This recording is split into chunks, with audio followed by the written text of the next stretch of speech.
So I just did a video about details, and the next thing I'd like to do a video about would be conflict. There are many types of conflict in D&D, the most obvious being physical combat. Roll initiative, beat the monster. Conflict. Urgh. I beat monster, I get stuff. I get better at what I do. I beat bigger monsters, I get better stuff. And I progress. 1, 2, 3, 4, 5. I grow as a character. Most obvious conflict. We reward conflict with experience. There's other ways and other means of conflict, which is rewarding in D&D, and that is that all the characters want to do the same thing. Most of them are aligned together to do good or to solve a problem. They want to rescue the princess. So they're getting back to my levels of organization. There's the character, there's the group, there are the other groups, and there is the big stuff happening in the world. So there is conflict within the character themselves. The character has to make tough decisions about things to do. Then there is conflict between the character and the other members of the group on how to do things. Then there is conflict between the adventuring group and the patrons and competitor groups in the world. And then there is the conflict between the player, the group, and the big thing happening in the world, whatever you decide, or things happening in the world.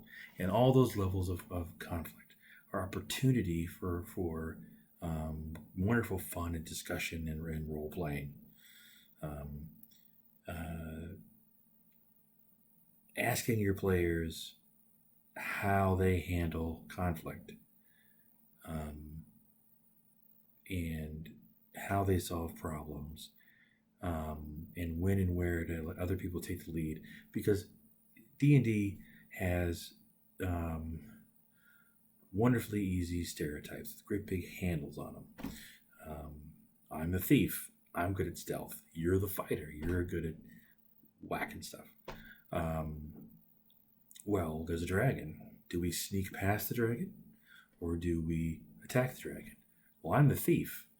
I don't want to go fight a dragon. I might want to go stab it in the kidney and sneak attack it, or sneak by it, but I'm not going to directly confront the dragon. The fighter wants to go up there and maybe get the first hit in while it's asleep, and then have a stand-up fight, maybe. How do you solve problems? The bard might go talk to him. Might go buy the princess off of the dragon. Might trick the dragon.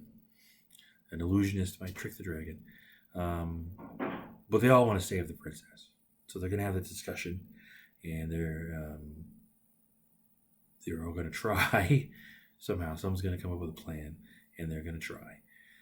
And conflict is really where it's at with a role-play game. Giving your players a problem and being flexible enough to explore their really weird, and when you think you've got it covered, you don't. The players will come up with some other really weird thing, including not doing it. Yeah, including being totally distracted and not doing it. So again, you can give players conflict within their character. You can have the conflicts between the characters, and then you have the conflict between the group and the other groups. And you pose the problem, and then you hypothesize what the other groups and other characters think, and you just let it spin. It's a role-playing game, ROLE, and you want to keep it fun and you want to keep it non-personal, and you want to, and people aren't really insulting each other and personally attacking each other about things, because it can bring about, frankly, political discussions. How we as people interact with the real universe gets brought into the game. Things about, everything, immigrants and equality, and do the ends justify the means? These are entertaining and interesting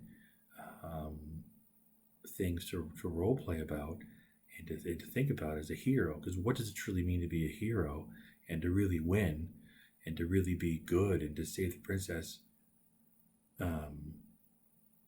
I keep using save the princess. Some people might be offended by that, but it's a classic. The dragon takes the princess. You gotta save the princess. Forgive me if that seems misogynistic. It's a classic thing. And if we do it in a fun, urbane, kind way, we get to explore, what would really happen.